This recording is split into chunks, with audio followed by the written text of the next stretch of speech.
গোলাপগঞ্জের ভাদেশ্বর থেকে গাঁজাসহ কুখ্যাত মাদক ব্যবসায়ী জায়েদ আহমদকে গ্রেফতার করেছে পুলিশ। মঙ্গলবার রাত ৯টার দিকে উপজেলার ভাদেশ্বর ইউনিয়নের মোকাম বাজার থেকে তাকে গ্রেফতার করা হয়। এ সময় তার কাছ থেকে ২০ গ্রাম গাঁজা জব্দ করা হয়।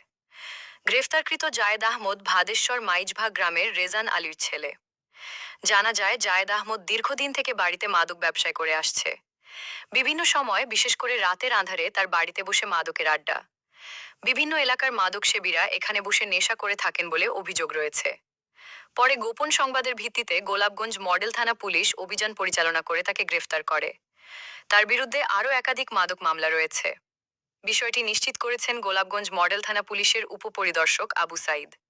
এদিকে স্থানীয়রা বলছেন, সে জামিনে বেরিয়ে এসে আবারও মাদক ব্যবসায়ের সাথে জড়িয়ে পড়তে পারে। তাই যুব সমাজকে মাদকের ছোবল থেকে রক্ষা করতে তাকে দৃষ্টান্তমূলক শাস্তি প্রদান করে তার সহযোগীদের আইনের আওতায় এনে মাদকের আস্তানা গুড়িয়ে দেওয়ার দাবি জানান স্থানীয়রা।